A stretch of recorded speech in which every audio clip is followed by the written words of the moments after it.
Prior to Sunday night's massacre in Las Vegas, few Americans had ever heard of so-called bump stock.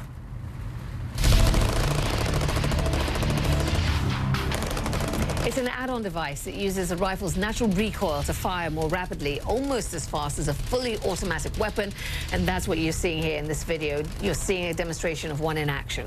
Many of the guns in the shooter's hotel room had been modified with bump stocks. Even the National Rifle Association seems to think that they need to be regulated. The gun lobbying group said in a statement the NRA believes the device is designed to allow semi-automatic rifles to function like fully automatic rifles should be subject to additional regulations. Well, U.S. lawmakers and federal regulators consider what to do about bump stocks. The U.S. president has indicated he's willing to do something. We'll be looking into that over the next short period of time. We'll be looking into that over the next short period of time. Joining us now is political analyst Peter Mathews. He's a professor of political science at Cypress College. Good to see you. Thank you for coming in. Peter. Good to be here. Notably, no details on what the president actually plans to do, but I think we have a bit of a clue in this statement that we got from the NRA. We'll read another part of it out. The National Rifle Association is calling on the Bureau of Alcohol, Tobacco, Firearms and Explosives to immediately review whether these devices comply with federal law. Specifically, the NRA wants a government agency to look at this, not Congress, so there's no prolonged gun debate here. CNN is also reporting that the ATF option is the one preferred by the Republican leadership in both houses. So this is sort of get this out of the way, do something small, and then be done and move on. It's all tactical, and this is something that they're doing intentionally that way. That way we can keep control of the debate and not have too much of a regulation, just a minimal one, so it looks like something's been done. In the end, nothing will be done that has to be done to really stop this. So from the Democrats' point of view, do you take the victory in that, you know, bump stocks have been regulated, or do you push for more, bearing in mind the midterms are right around the corner? What's the strategic move there? You've got to go for more, because the bump stock regulation, whatever that means, will not be nearly enough. I mean, background checks are important. There's so many other things that have to be done in terms of the... But they can't get them with a Republican majority, so how hard do you push? Well, here's the thing. I think quite often they're stuck in a bind about there are not enough Democrats in the House. They look at the numbers rather than going for the issue.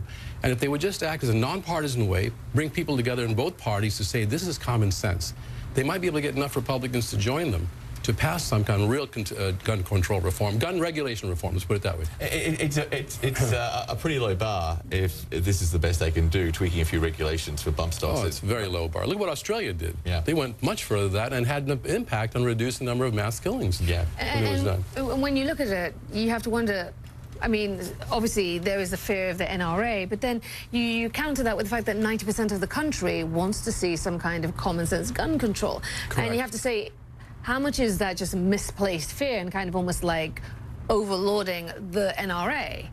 Well, the NRA used to actually be for some kind of gun regulation way back in the 1920s when it was founded. It got away from that with all these gun manufacturers making lots of money from the sale of guns. So the public is with the reforms, and the NRA has to be challenged by the public and by Congress, with the public pushing Congress to go forward with some significant reforms. People need to remember the NRA is a lobby group for the gun industry, yes. not for gun owners. Huge amount of money. Okay, well, the president started his day escalating the war on the media with an early morning tweet. Why isn't the Senate Intel Committee looking into the fake news networks in our country to see why so much of our news is just made up fake? Well, later, the White House spokesperson, Sarah Sanders, she was asked about this and if the president wanted news organizations to be investigated. This is what she said. I think right now, when we've seen recent information that says that only 5% of media coverage has been positive about this president and this administration, while at the same time you have the stock market and economic confidence at an all-time high, ISIS is on the run, unemployment's at the lowest it's been in 17 years, we've cut regulations at a historic pace, we're fixing the VA for our vets. You've only found 5% of your time to focus on some of those big issues, and frankly, those are the issues most Americans care about. Okay, Peter, so essentially what we're hearing now is that for this administration and for this president, fake news means non-fawning news. Right. If you don't fawn over him, it's fake news. Yeah. Even though it's actual factual. And it's just a phrase he's used during the campaign. And this is he's using it over and over for his base to be responding to him, the base, the 35% that supports him.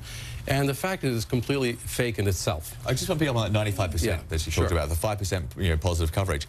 There's also been a lot of things the president has done which has generated negative coverage, like his reaction to Charlottesville, his trip to Puerto Rico. Exactly. So to cherry pick some good economic statistics, which people could argue are a legacy of the Obama era, that in itself seems quite disingenuous. That's pretty fake, if you ask me. Fake statement. And then you can, if you look at some of the actual facts, so-called facts that Trump has come up with, for example, he says the United States pays more taxes than any other country in the world, and yet if you look at the percent of GDP, it's only 26% our taxes in our situation.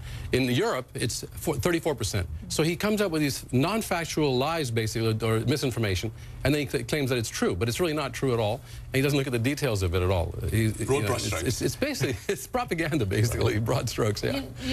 As John said, his point is that, they want the media to fawn over them. They want to cower the media with this kind of language and investigations and all the rest of it. But I mean, I'm sure this White House realizes that news organizations aren't likely to fall in line and do what they want. So what is their end goal with all of this rhetoric? They better realize that, because this is a very dangerous game they're playing. It's going right at the heart of democracy, because democracy requires independent media, a critical media, including, and that's what President Obama said, we welcome criticism. When he was in office, many presidents, President Bush said the same thing. But if you're not going to get that, what are you playing for at this point? He's playing for his audience through his tweets instead of the mainstream media. He's going for that 35%. He can't afford to lose any of that, because if he goes down below 30%, the Republicans in Congress will leave him. And they might even, other things may happen, There's also a bit of an intimidation factor. Yeah. It is an intimidation factor to inhibit the people in the news. Okay, last item here. Just a few hours ago, the president met with military commanders in the White House. He made it clear that he wanted them to move a lot faster when it came to drawing up military options. That's what he said. Moving forward, I also expect you to provide me with a broad range of military options when needed at a much faster pace. I know that government bureaucracy is slow, but I am depending on you to overcome the obstacles of bureaucracy. He didn't talk about any particular situation, but is that about North Korea? Is that about Iran? He's about to decertify the Iran nuclear deal. Is he about to declare war? I mean, he also said this is the calm before the storm at that meeting. He's setting the agenda and setting the atmosphere to do things like decertify the Iran nuclear deal, which would be a horrible mistake. I mean, all the major countries in the world are party to that. Other nations want to keep that deal. That should be a model for what we do with North Korea. That's a good negotiating model in the same way. And in fact, the Prime Minister of Britain or Germany said that would be the way to go. Use that Iran model with North Korea and then negotiate and work that out. I think it was Merkel that said that. And the president is trying to set up this atmosphere of fear and of militarism as opposed to negotiation. And he contradicted Tillerson, his Secretary of State, the other day, when, which was so... It's also dressing down dangerous. His military, which isn't likely to go over well and will have ramifications. That's true. That's what military analysts say. Yeah. Yes, he'll say that. Yeah. Always. Peter, good to see you. Peter, thank you. Thank you. Appreciate it. Thank you so much.